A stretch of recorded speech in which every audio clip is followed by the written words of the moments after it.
Welcome to the Good, the Bad, and the Sequel Q&A. My name's Doug. Happy New Year 2024. We are so excited because we are hitting the ground running. The first sequel that we're going to be covering is one of my favorite sequels of all time.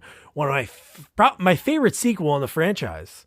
And that is Scream 2. And for it, I talked to the man that did the editing on that film and pretty much every one of Wes Craven's works after New Nightmare, Patrick Lussier. Man, Patrick was so much fun to talk to. He's part of that niche of our interviews that I've been lucky to do over the last almost 5 years of the people that got into filmmaking, acting, stunt, whatever, from Canada, and they just so happen to be starting their career mid-'80s, late 80s.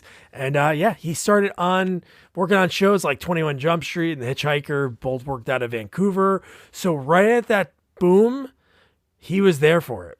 And we talked about his connection with Wes Craven after working with him on a short-lived NBC series called Nightmare Cafe.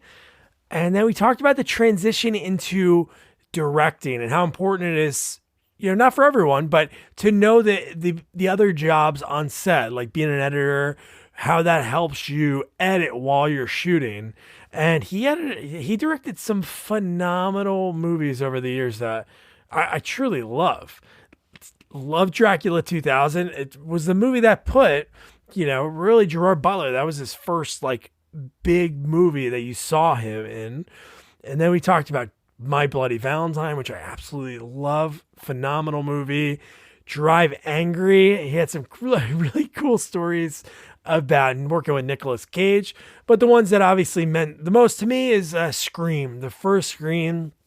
You talked about the editing process, how after they watched it, they had to do some different editing throughout it because, who the killer or killers, if you haven't seen the movie, they're sort of revealed beforehand. And he told me about Scream 3, that they were writing that while they were filming it. So the actors didn't even know who the killer was, which is pretty fascinating.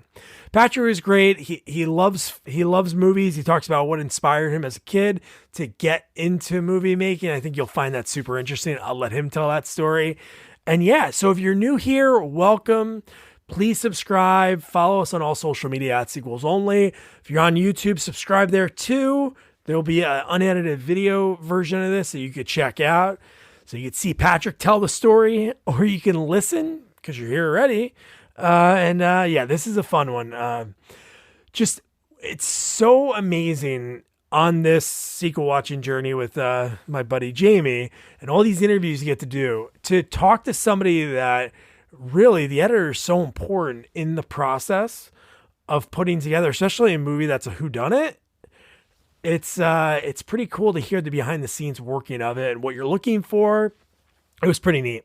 So without further ado, here is director, editor, and Canada's favorite, Patrick Lussier. So did you grow up in that section of Canada, like the Vancouver, like Western Canada?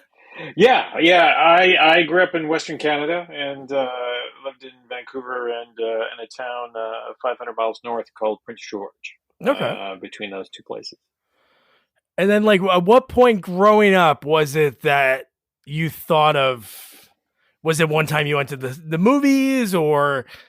Yeah, it really was seeing Star Wars, right? Really? The original back when I was, and part of it was there was just so much about the making of that movie. That was the first time you really got a glimpse of, there's an actual job where you make movies and you go do that. So, that had a lot to do with understanding, I think I wanted to work in comic books or something before that, but and then that changed everything. It's sort of like, okay, that's a goal to try and reach is to it occurred to me I had too much headroom, so I'm trying to match yours. It's all good. But that would be something to do, and I had a lot of people along the way sort of tell me that it was unlikely, being from Canada as a kid at that time, that was going to happen. And but my dad was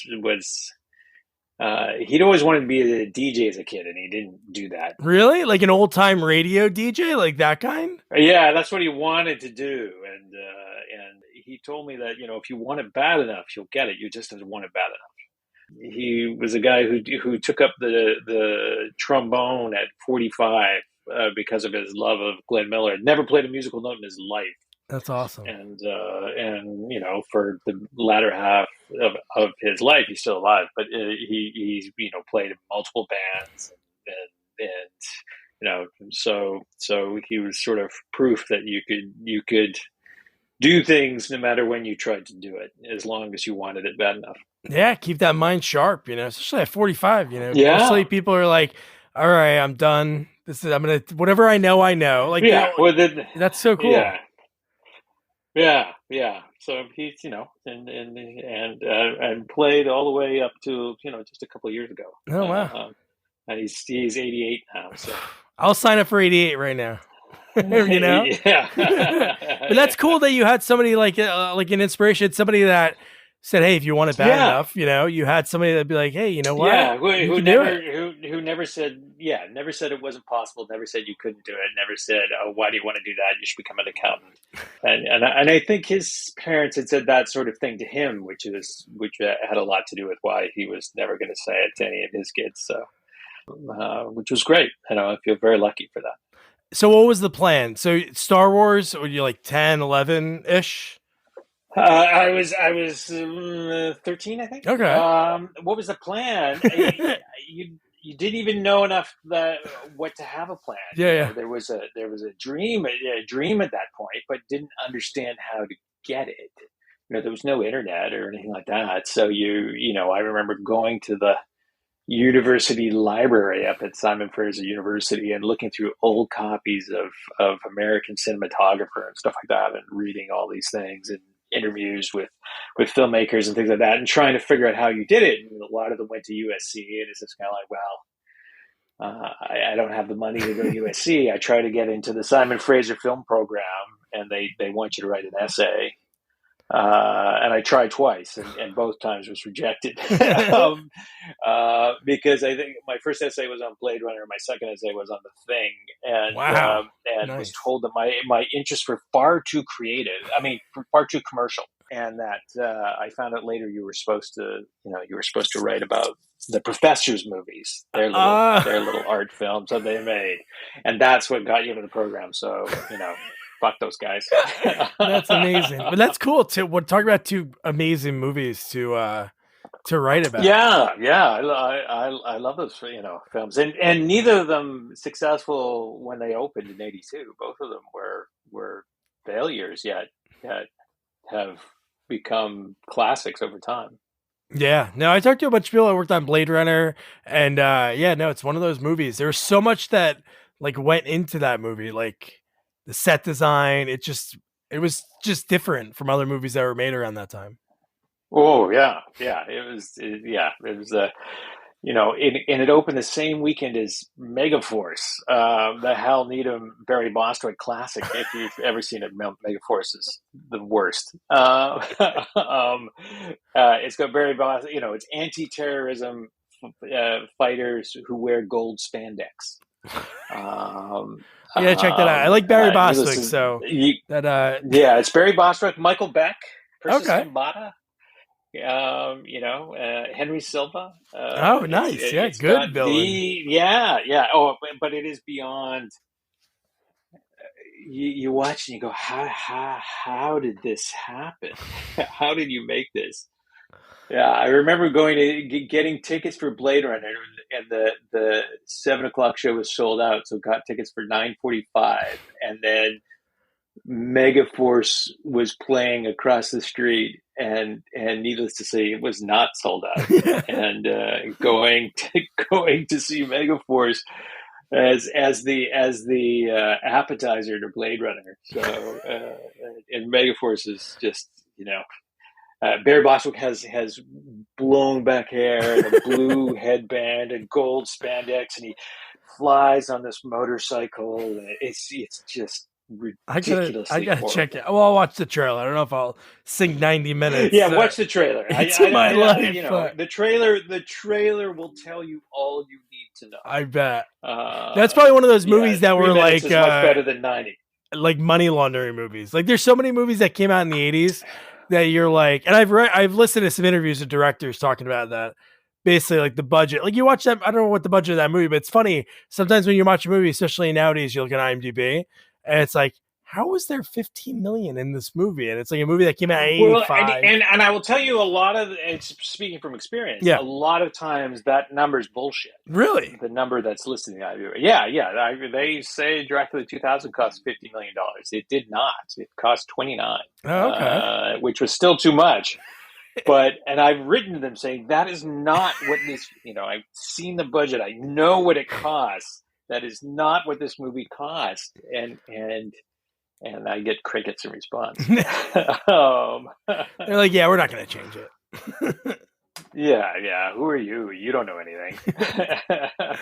So where did you end up? Where'd you go to school? Was it the film program you went to first? I ended up going to Capilano College, which is now Capilano University, and they had a really good sort of a media program. So they had, it was photography and some film and some video production and mostly what they had was equipment. They had a couple of really good teachers, Jim Bezocchi, Jerry Blitzstein,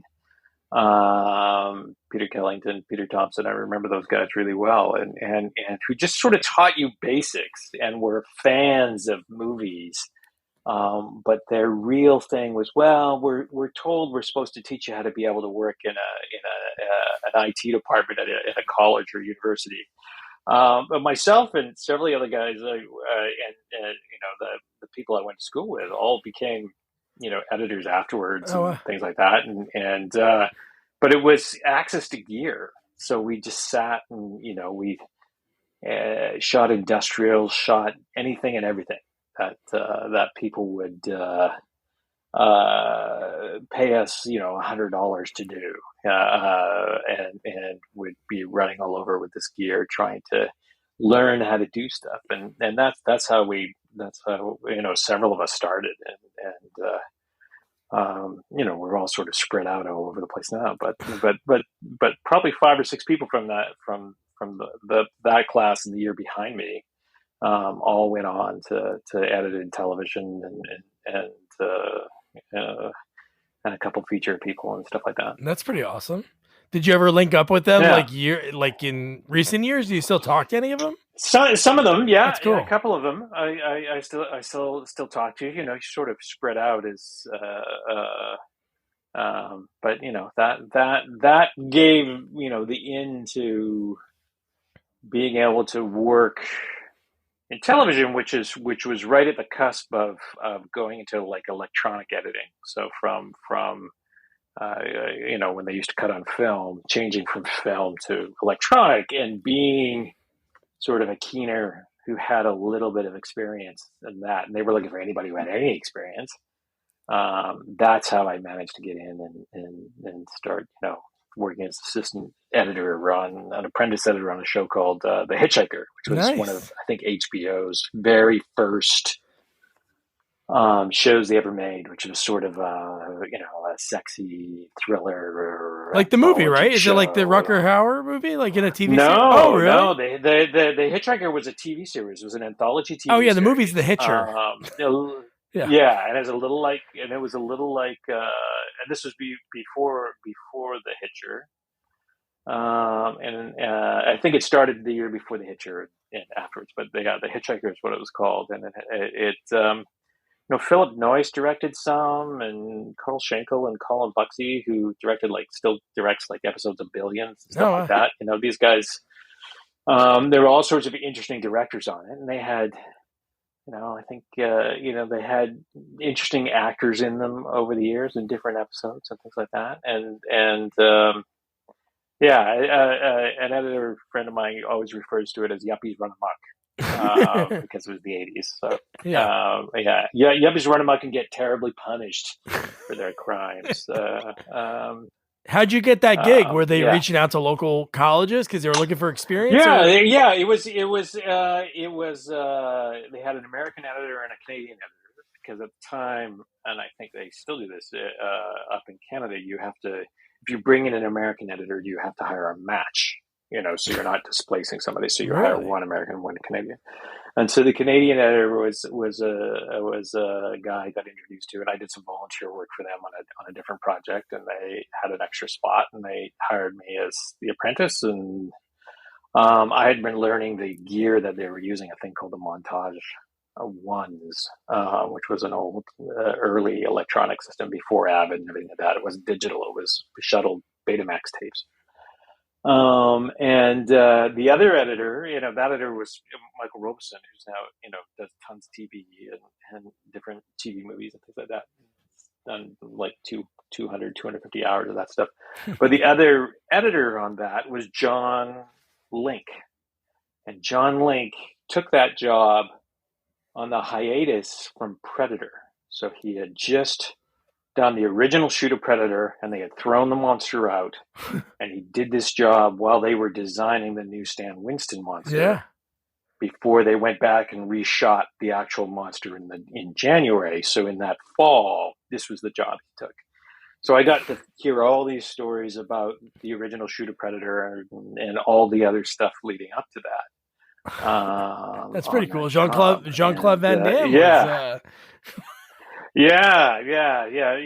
But he didn't even know his name at the time. Mm-hmm. That guy. Not many in the praying mantis suit. Yeah, in the praying mantis suit that everybody hated and thought was stupid, and so heard all sorts of stories about that, and then and John had. His dad was like was an editor or sound guy or something who worked on, and John had been an assistant editor on Major Dundee, the Sam Peckinpah movie. Oh yeah, he cut Electric Gliding Blue. He had an amazing resume, and he went on to cut Die Hard the year after that. So those were the two guys I learned from on my first gig. That's good. I was pretty lucky. And then right around that time, because in Vancouver, obviously, like the boom started, I guess, right around that time, right? Where Vancouver was full. Yeah, fledged. It really gets going just after that. Yeah, once Cannell comes in, right? Stephen Cannell, their studio started the year after with 21 Jump Street and Wise Guy. Yeah. So I get Did you work on Wise Guy too? No, I just worked on Jump Street. Okay. I was the first assistant editor on 21 Jump Street in the first and second season.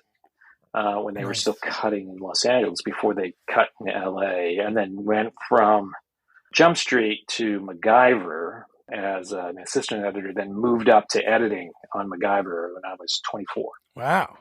So started editing on MacGyver and did that for 2.5 seasons, and then went on to work for Wes Craven, and then worked for Wes Craven for years. When Wes came up and did a pilot for a show that he'd done called Nightmare Cafe. It was an NBC show at the time. They only did like 6 episodes, but we met and hit it off, and that's how that got started. Really? From that, and then from there, he trusted you because. Yeah. He called me up and said, I want you to direct my next feature.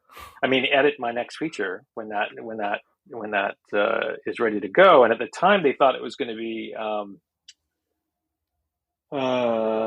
Village of the Damned. He was originally going to do Village of the Damned before John Carpenter did, and had quite a different script. And they were waiting on Linda Hamilton, who was playing the mother. And she was going to be the main character. And if she had said yes, then that's what would have happened. But I guess she hummed and hawed. It eventually passed. And so then he had in the interim, he had written what became Wes Craven's New Nightmare, which was Nightmare 7 at the time. And New Line were desperate to make that. So because, Village of the Damned wasn't going to happen, he went and made New Nightmare instead. And then he sponsored myself and my family and moved down to the States and in 1993 and cut Wes Craven's New Nightmare. Wow. That's such a cool movie, the way he, cause it's funny whenever you watch like, Never Go to Sleep or Never Sleep Again, the documentary. Yeah. Yeah. Yep. And when every movie after 1, between 2 and 6, he's interviewed and he's like, yeah, I saw it. I really didn't care for it. It wasn't the story that I liked. And then, no, he flatly hated the second one. I know. That was the worst. He may never said that, but he certainly said that to me, and I don't think he'd mind me saying it now. Yeah. But, the third one he had co-written, was originally supposed to direct, but didn't direct. He never talked much about, the fourth and fifth and sixth ones. He just sort of shrugged his shoulders at them. But the other ones blew people up because wasn't it the third one was directed? Was that Chuck Russell directed that one? Third one was Chuck Russell, and then Rennie Harlan. It was the fourth one, yeah. And Rachel Talalay. That's cool. She got a shot when you watched the documentary. That was pretty neat. Because she started. She was the accountant on the first film, and Wes always had very nice things to say about her. He was always very positive and was glad she got that opportunity. No, it's pretty. Sorry, I have a cat who's moaning at me. Totally fine. But no, that's pretty cool because New Nightmare, obviously, it's such a different entry, and that's I think what Wes did. His movies are really different because obviously New Nightmare, and then the Scream movies you worked on, which really they started as like they were kind of like a laugh, not a laugh in the face of horror, but they're kind of like spoofy the way they use all the tropes from other movies combined. They're very self-aware. Yeah. They become their own character within the world. I mean, the thing about New Nightmare is that it's actually really horrific. Dude, frightening. I think Wes was a lot of it was about the experience that he had gone through in making the movie and sort of the world within the world. Some of the experiences that I think Heather had actually had following that weren't related to Nightmare fans, but were related to other things that made him want to tell that story in that way. And it was such a unique way to do it, to have Robert playing Robert and Bob Shea and everybody. We actually cut out Mike DeLuca, although I've spoken to Mike many times since then about that. And he was like, oh, you're better. I was better off without me. But it was a big swing because it was an unusual take. It wasn't quite as successful as they hoped. It opened the same weekend as Pulp Fiction, which was the movie everybody remembers for that time. But I have a lot of pride in having worked on New Nightmare. I think Wes did an amazing job on it, and I think there's so many things when you watch the film, the earthquake sequences. Most of the earthquake sequences were shot before the Northridge earthquake. Oh, really? They went back afterwards and shot the collapsed buildings to cut in, but he had written that into the story before the Northridge earthquake happened. Holy shit. But even between that, so obviously you had Wes that was like a champion in your corner that you worked on with a bunch. Yeah, but I was very lucky. From there, you worked on some cool movies in between that and Scream, Vampire in Brooklyn, Doctor Who movie. I did a number right back to back that I was really lucky to do. Vampire in Brooklyn, which was for Wes again, which was Vampire in Brooklyn was a weird thing because Eddie wanted to make Serpent and the Rainbow. That's not specifically that, but that's what he wanted Vampire in Brooklyn to be. Yeah. That sort of scary, intense. And the studio wanted, Wes's version of Beverly Hills Cop. And so there was a real disconnect over, Wes was dragged into Sherry Lansing's office, not physically, maybe physically, but and during production as they're shooting, and she's yelling at him, going, it needs to be funny, like The Shining when Jack says, "Here's Johnny," it needs to be funny. And Wes is just like, do you hear yourself? You're telling me it needs to be funny like The Shining. That's what you're saying. Yeah. And so that was a problem. The original version of the script had all this great epic stuff in it. It was Charlie Murphy and the two other writers who worked on it. Eddie's brother, who believe it since passed away, but they had a really fun, big, vampire action movie in Brooklyn. The end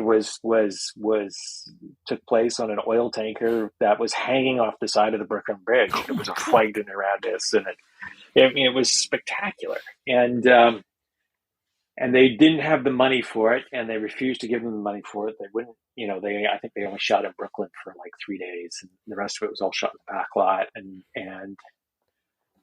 And I think, Eddie at the time, he'd had a long relationship with Paramount that I think both of them were getting a little at odds with. And, with the budget cuts, it ended up being a fist fight, a fist fight in an apartment. Yeah. And it's one of those perfect examples of like a death of a thousand cuts. The original first cut of that movie is it's almost like over 2.5 hours long. Oh my God. And what happened is every time a big horror action set piece was replaced, it was replaced with a dialogue scene. It did not happen all at once. It happened bit by bit by bit. So suddenly we had this talking head movie. That was supposed to be this, Eddie Murphy horror comedy action movie. And it was, and because it had happened in these little increments, people didn't totally notice that was what was happening. Yeah. Because you're also just desperate to get it started and get it made and just, please let us survive. And I think that was one of the challenges with that, because I think that, the intentions of it were so much bigger and broader. And years later, when Wes made Cursed, oh yeah, he kept trying to refuse Cursed because he says, I made this movie. It's called Vampire in Brooklyn, and it didn't work because of these reasons.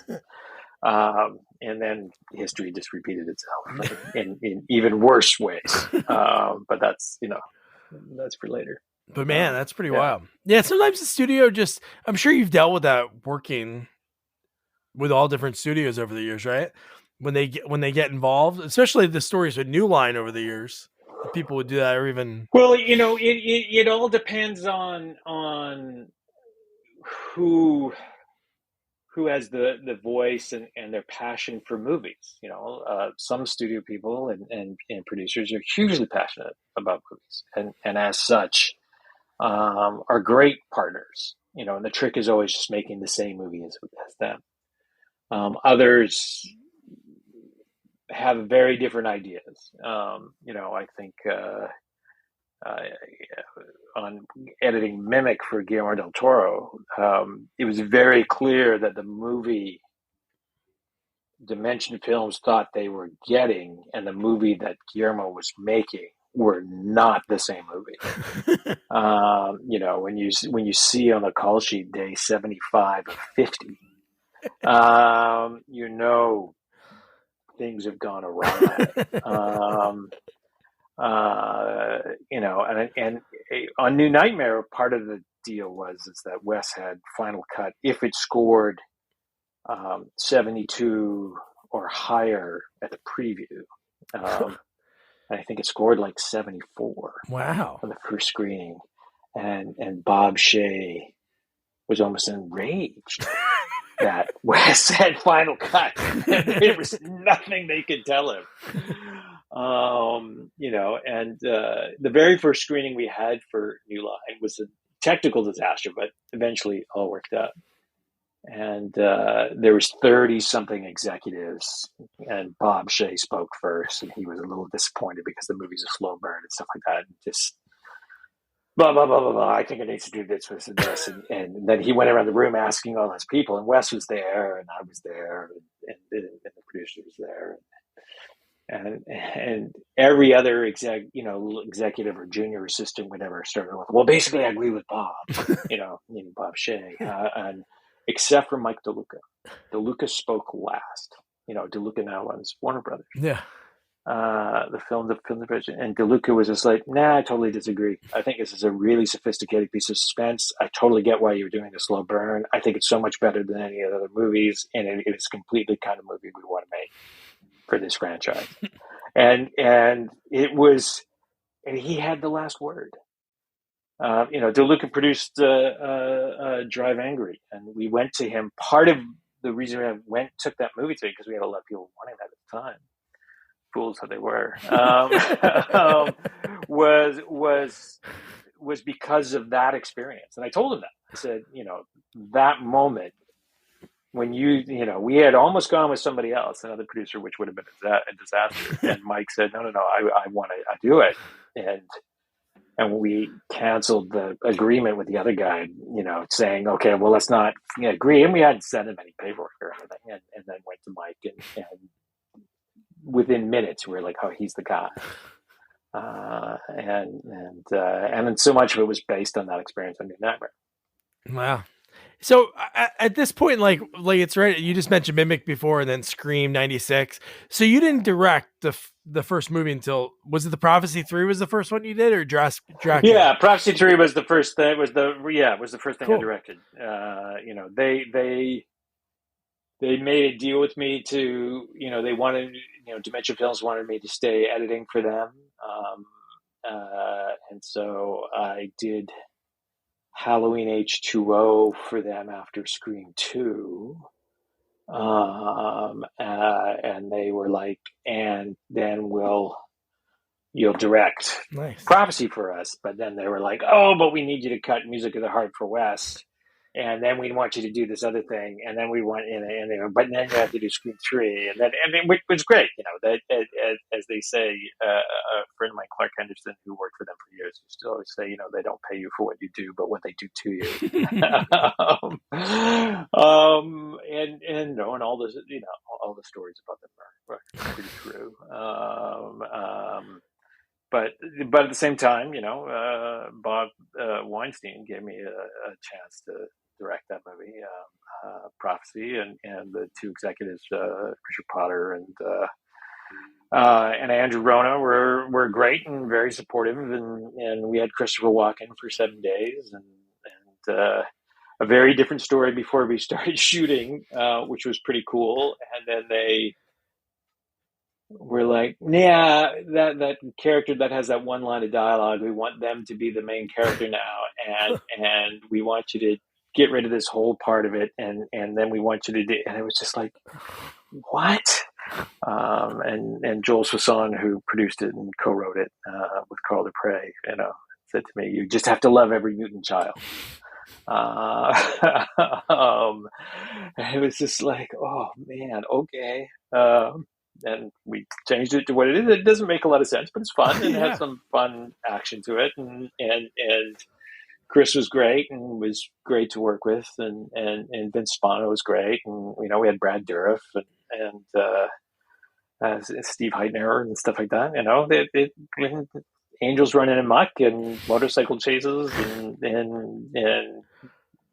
it was a fun experience. Yeah, but you got your shot, which is cool. Is that something like throughout the 90s? Obviously, Wes was keeping you busy. Were you always like reaching out or saying, "Hey, I want to direct"? Reaching out for like directorial jobs or anything like that. I was cautious about that. Yeah. You meet so many like PAs or whatever who just come in and it's like, well, I don't want to do this. I want to direct. And it's sort of, this is like, be careful with that. Be careful who you tell that to. Yeah. Because it sort of makes you look like a dumbass.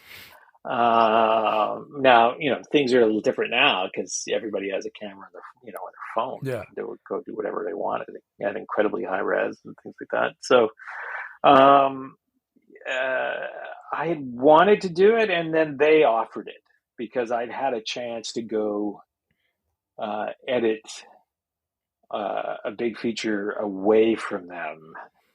And they were like, no. What will it take to keep you here? What if we give you an opportunity? And so that, and because at the time there was this huge direct-to-video market, right? That was a huge thing at the time. That chance to do that it was actually a big deal. I think the budget ended up on Prophecy was just under 5 million in 1998. Now, 3 million of that was above the line. They had said we want to make it for 3 million, and Joel had said the only way you can make this movie for 3 million is if you don't shoot a frame. Because of the original producers, the original writer, they all got a piece of the action. Yeah. They all got a lot more than I did, but and Chris got over 1 million. I'm sure. So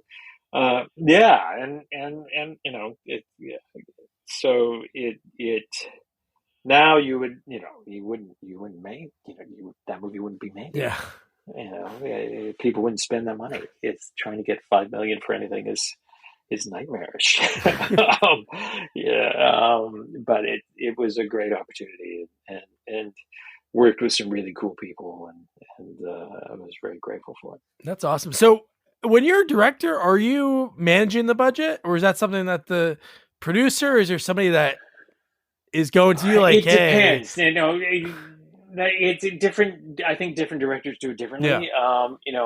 I always want to shop Walmart Black Friday deals first? Walmart Plus members get early access to our hottest deals. Join now and get 50% off a 1-year annual membership. Shop Black Friday deals first with Walmart Plus. See terms at walmartplus.com. A lot of companies these days don't ever want you to see the budget. They don't want you to know what it really is, what the numbers really are. So they're very guarded about that. Joel and those guys were very open about it because I was responsible, and so as such they're like, okay, this is where we need to make cuts. This is what we need to do. We need to bring this down to this, and this. And I always tell producers I work with, this is like, if you bring me in those conversations, I can help you save money. Yeah. We can figure out ways to do it. There's so many different ways to tell the story.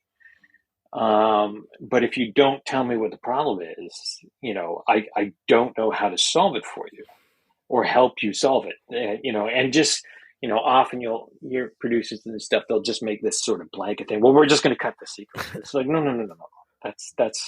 That's not the thing to do. The thing to do is figure out what your issue is. Let's figure out a different way to do that. We this last film we were on, I was on, and there was a thing of the original UPM left the show for all sorts of reasons, but when he was there, he was just trying to cut stuff that was like, why are you cutting that? and he would just make these blanket statements, and then we went in and just like, no. Let's look at what we're actually going to see. So we're not actually going to see that. So let's get rid of this part of this and this part of that, and actually focus on the things that are going to be in there.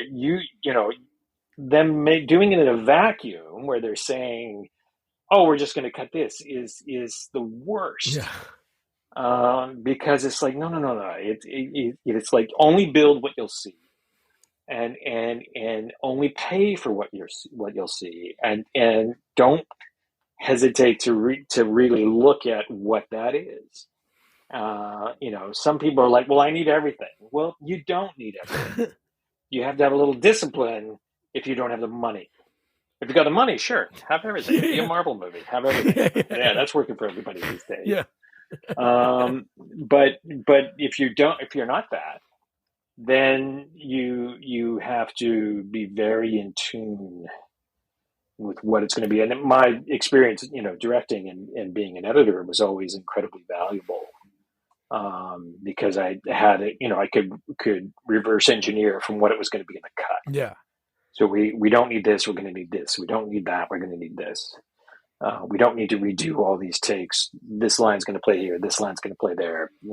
We actually have this, and being able to move on, because some people don't do that, right? They hose everything down. They do too many takes. They start chasing something, as opposed to, the better is always the enemy of the good. So when you keep chasing for better and you have good, that's unless you have the money and the time, but nobody gives you that anymore. Unless you're David Fincher and you make people do like 200 takes. Right. Right. Well, that's an old Kubrick thing. Yeah. Right? But that's, there are very few people who are at that level who can do that. Yeah. So if you're not at that level and you can't do that, and you don't have that kind of support, then you have to figure out how to maximize what you do have.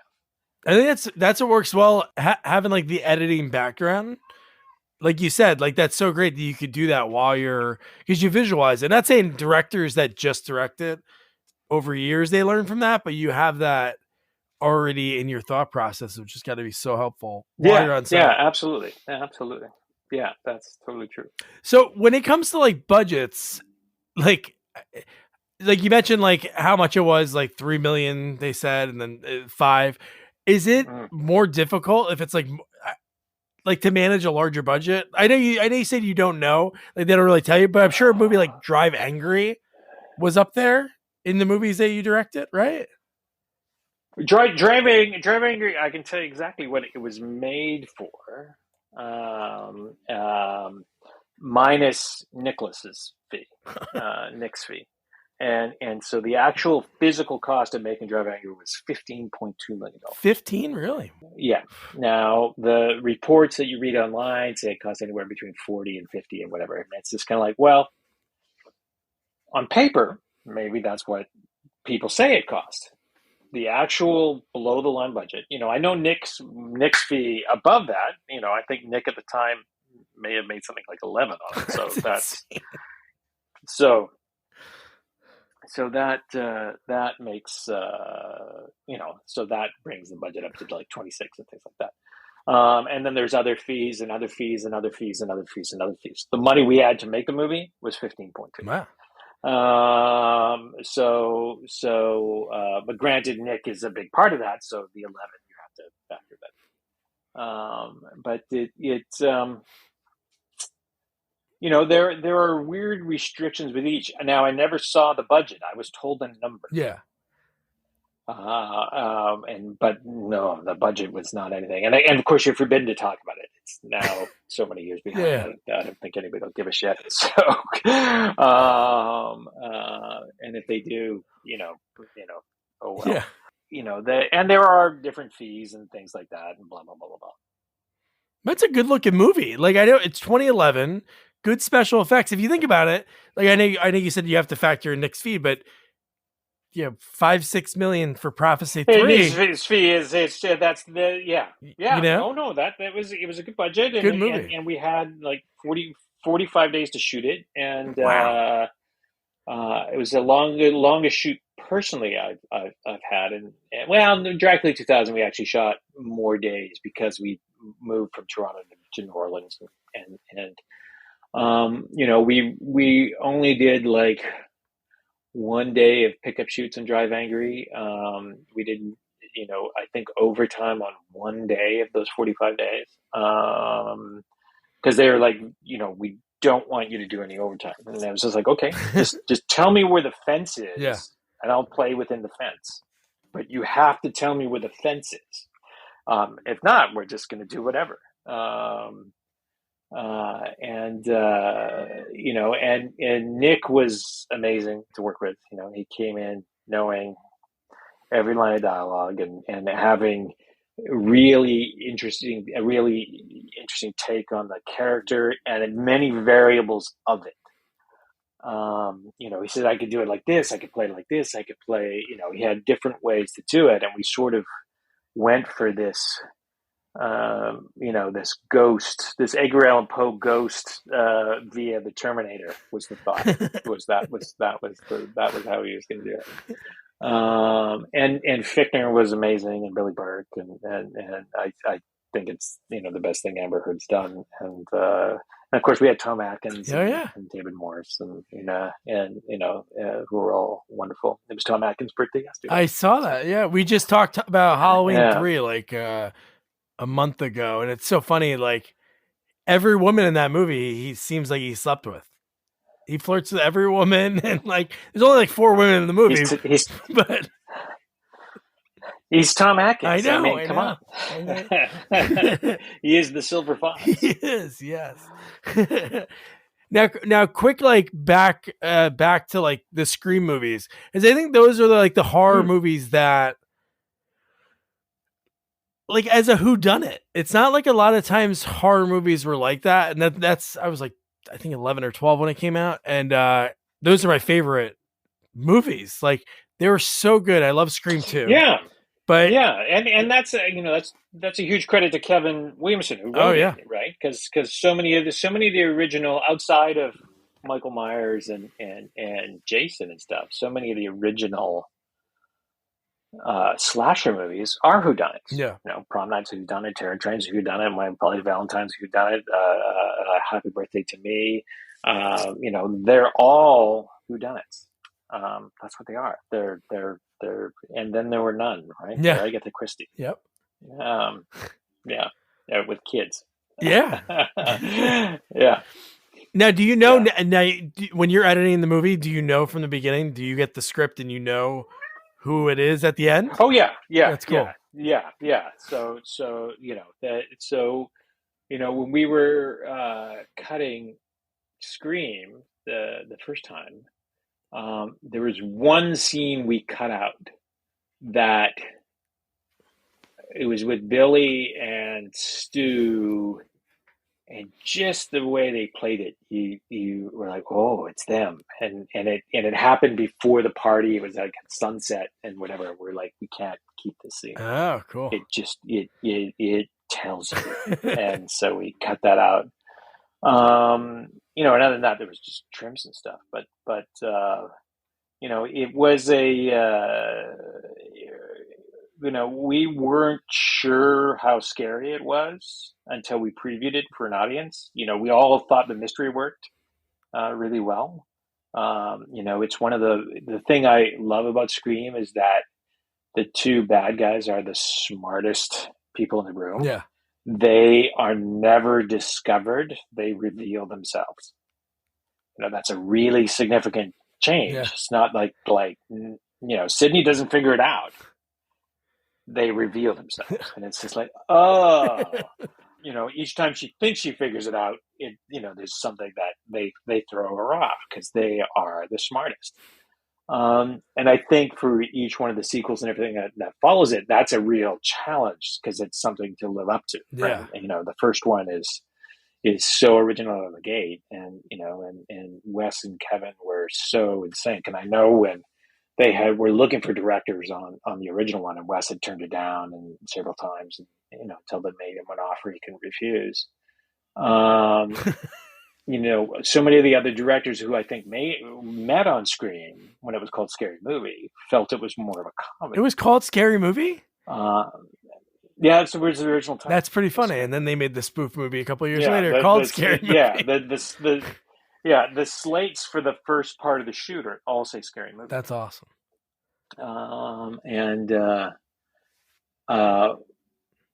Wes never shot it. He shot his movie that had some funny lines in it, but he shot it straight. He refused to be in on the joke that there was, and that's, I think, the success of that movie. It's such a mix of not just horror. I mean, it's a brutal movie. Yeah. Drew Barrymore's death at the beginning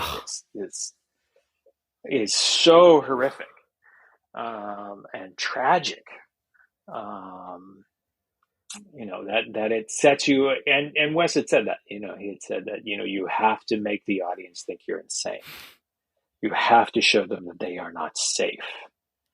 And then they'll doubt everything you do. It buys you, character development time, and you can do all these other things because they will just be so unhinged by what you've done out of the gate. And that's what that opening sequence is a brilliant demonstration of. Yeah, and when you think of the movie, like, she's the name that people recognize. The most famous people in that movie are her and Henry Winkler, right? Yeah. That's very true. Yeah. It's Drew Barrymore and the Fonz. And that's one of my favorite parts of the movie is Fred the janitor. Yeah, that's so cool. Fred the janitor. Yeah, Wes's little cameo, and that's actually Freddie Krueger's sweater that he's wearing and hat. That's the real, because Wes kept all those costumes. Oh, really? That's awesome. The real. That's the real thing. That he brought up to do that for his cameo. Yeah. Do you have a favorite of the sequels you worked on, like 2 or 3? That's I think they both have great stuff in them. I love the openings of all 3 movies. Oh yeah, the openings I think I think each opening is great. There's sequences in the other ones. The first one I think is definitely the best of all of them. There's lots of things in the second one I really like. I love the cop car sequence. When they're in the cop car and the guy talking about brutal. Yeah, that's brutal. Yeah, Sarah Michelle Gellar. Her scene's great. Yeah. The ending sequence I think is pretty great. Like that's pretty frightening. Like Jerry O'Connell the ending sequence I think is fantastic. Yeah. And I love Cotton Weary's arc in that. Yeah. In that one is great. I love the fact that the third movie opens with Cotton. Yeah. I think the third movie is a little more, because it didn't have Kevin on it. It's a little more Scooby-Doo. I think the mystery doesn't really work as well because it doesn't matter. Yeah. I think in the first 2 movies, the mystery is more personal. I think the third movie, it's sort of like, well, it had to be somebody. Yeah. Okay. The thing I love in the third movie is Patrick Dempsey and Nev's relationship. Yeah. I thought that was really good. I hope if they do get Nev back for Scream 7 or whatever, that they bring Dempsey back. I think they have to. And because his character in that film and how he played it, because he didn't know at the time they were shooting at any given day in the third one, because they were making it for a release date, and they didn't have a finished script when they started. He didn't know if he was the killer or not. Really? So Wes had told him to play that. The first, the scene in the police station was, I think, one of the first scenes they shot. Dempsey hadn't even read the whole script. So he plays it in such an interesting way. He's playing it that way because he has no idea where the character's going. Wow, that's cool. At all. So there's so many interesting things that he does, and editing that scene was so much fun because of him, because he did all these nuanced things, and she's at different points sort of trusting and then completely suspicious of him, and that's because nobody knew what was going to happen. That's a pretty interesting way to do it. One has Parker. Yeah, well, it's not the ideal way to do it, but it certainly, they made it work. Yeah. And the third one has Parker Posey, who is just awesome. So. And then I think Timothy Olyphant, I think he's so good. And that was like young him. Like Go was a year or 2 after that. Oh, it was one of his first things. Yeah. No, Timothy Olyphant was great. He's a good villain. Yeah. One of the best.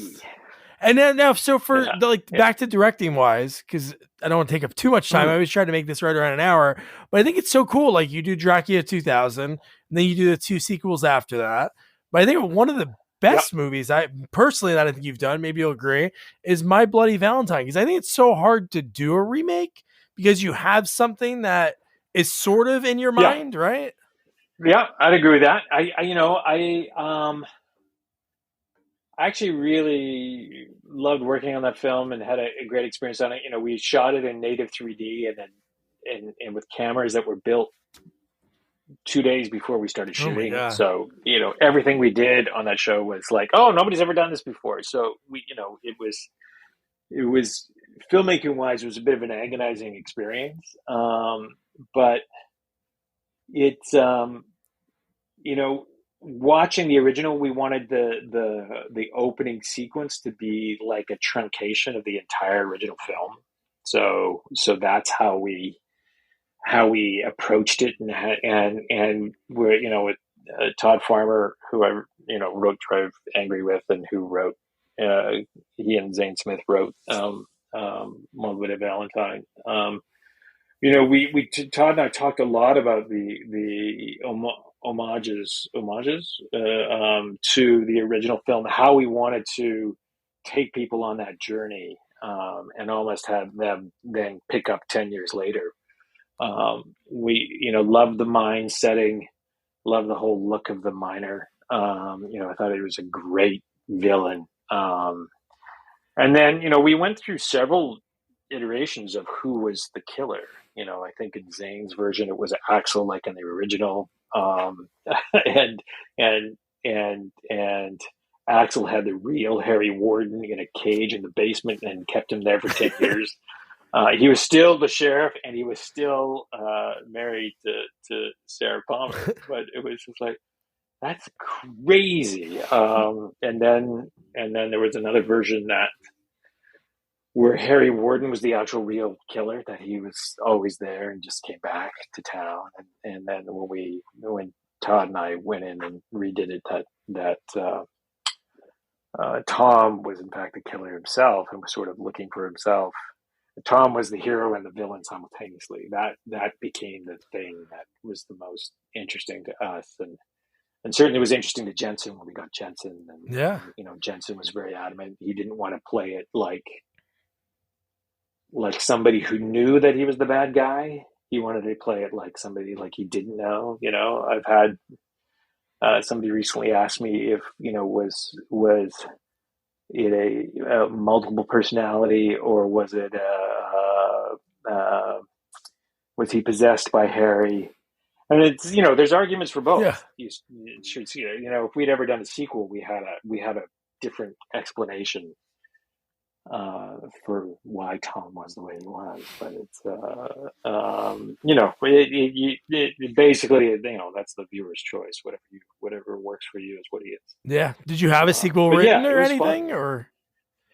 We did, cool. yeah. We did, and went to not New Line, to Lionsgate to do it. Because the movie made a ton of money. Yeah. And they were about to be bought up by Carl Icahn, and that the success of that opening weekend of that movie kept them from being bought. It saved their company. And they were like, we don't want to make movies like this anymore. They were starting to phase out their Saw movies. They were starting to feel that they were in a different arena than that kind of movie. I remember being told by one of the execs there that it was just sort of a blunt hit in the face, and it's just sort of like, the title tells you what it is. Yeah. That is, the title is not subtle. And so that's what we made, a movie that was not subtle. Yeah. So we went back to them probably every year, and then every other year, and then every 3 years and stuff after that movie came out. And then just, I hear rumors that they're going to redo it and reboot it and do whatever. But it's but yeah, we wrote a really fun, That's cool, fun version that brought everybody back, and they all would have come back.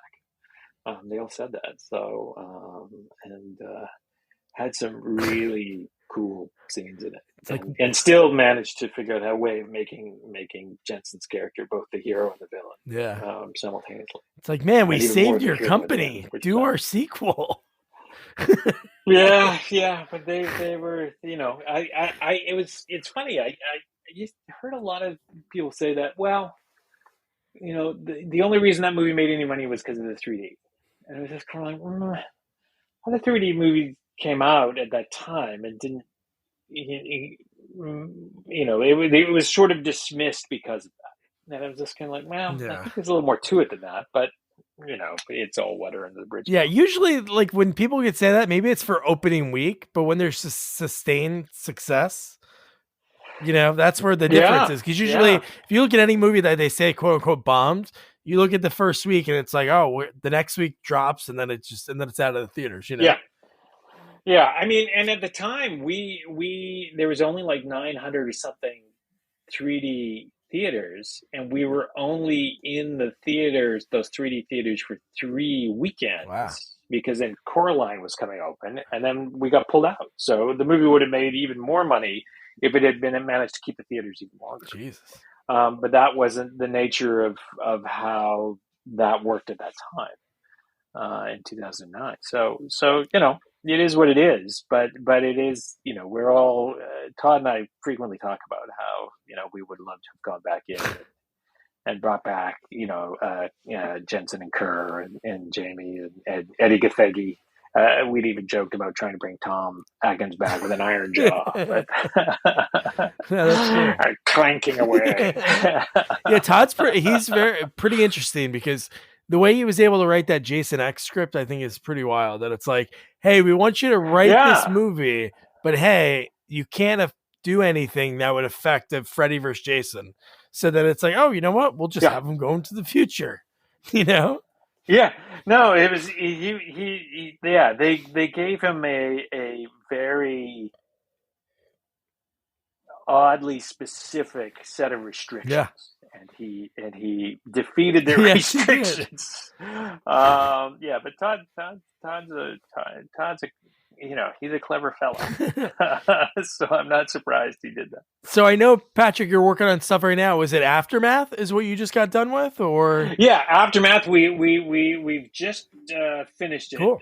So I'm not sure where it will land in the because it was an independent movie and sales and distribution and things like that. But we literally got the last visual effects shots in like 3 weeks ago. Cool. And it's been, we shot it last year, but we knew there was going to be a lot of visual effects just because of where it takes place and the nature of that. But it was a great cast, and it's a fun, exciting movie. It's very much an action movie. Dylan Sprouse and Mason Gooding, who was in the last 2 Scream movies, and going to be in the next one. And Deachin Lockman and Megan Stott, and they were so much fun to work with, and it was it's a fun little action movie that has a vibe. Somebody said, "Oh, this movie feels like an intense horror movie, but it's an action movie." It's like, well, yeah. All right, cool. Yeah, you're right. You're like, I have experience with that. Yeah. That's just where my brain goes. But it's fun. So look for it when it drops. That's awesome, man. Patrick, this has been great. One thing I wanted to call out was I think it's so cool whenever people work on something and later on they're in a different iteration. I thought it was cool you got to direct an episode of Scream the TV series. Yeah. They'd originally asked me to do the pilot, but I was in the middle of the whole Terminator thing at the time when I was working on Terminator Genesis, so I couldn't do it. But I remember reading it, and I remember what Wes's input on the pilot was. Don't try and roll a severed head into a hot tub. Severed heads don't roll really well. You have to throw it. And then was thrilled to be able to come back the year after and work on that. It was actually really fun, even though it was a different mask and stuff like that. It was sort of understood the dynamics of the series. And then used a lot of the Scream stuff on an episode of The Purge that I did. Really? That's cool.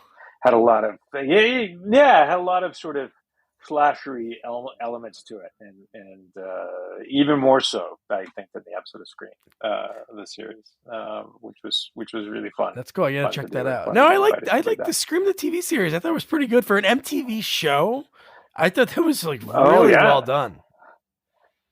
Yeah, and a good cast, and Will Fitzgerald and Beck Taylor Krause and the all the other guy, people in it. Yeah. The Tracy Bendorf, who of course was in New Nightmare, played the mom. Oh yeah. Yeah, yeah.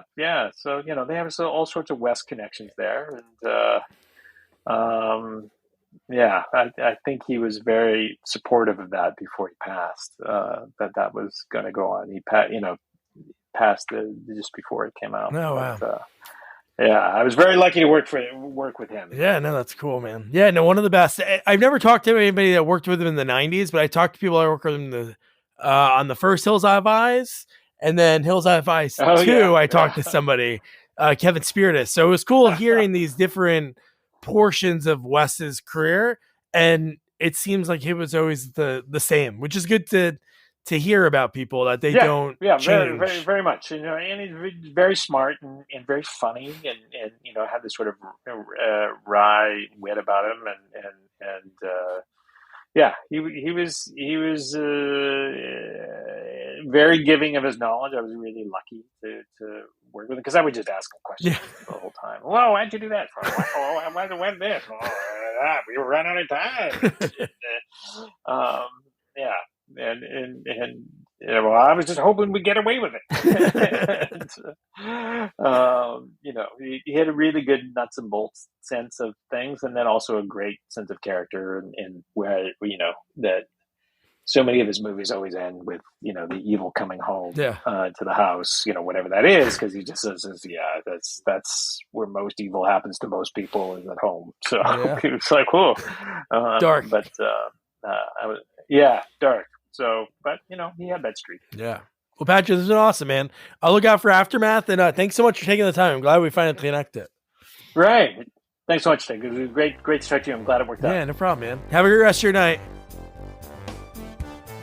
Man, Patrick was great. How amazing was just hearing about that, the one cut of Scream, they really thought, this shows who the two killers are, or single killer if you haven't seen it. If you haven't, come on, watch Scream. Get Paramount Plus already, watch it. It's the best movies ever. The best movies ever. And just his connection with Wes, like how important Wes was to his career and how they connected at the right time, and they were just the perfect fit for each other. From New Nightmare on, it was all, Patrick editing for Wes, and those bonds are very important in Hollywood, and you'll hear from anybody that you talk to or any other interviews that I've done over the years. It's connections, and like his connection with like Todd Farmer. So he talking about Todd and My Bloody Valentine and the idea they have for a sequel, which would be pretty rad. But yeah, Patrick was a blast. Thank you, Patrick. And now your homework, Scream 2. It's on Paramount Plus. If you haven't seen it, why not? And it was like 20, it came out 26 years ago, December. So almost the, 26th anniversary. I don't know what that anniversary is. Maybe it's like string. I don't know. That was a silly guess, but yeah, so that'll be a lot of fun.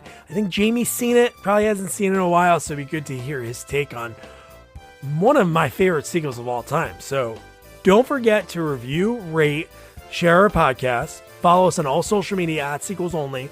And don't forget to check out our website, sequelsonly.com. Good night. Good night. Good night, guys.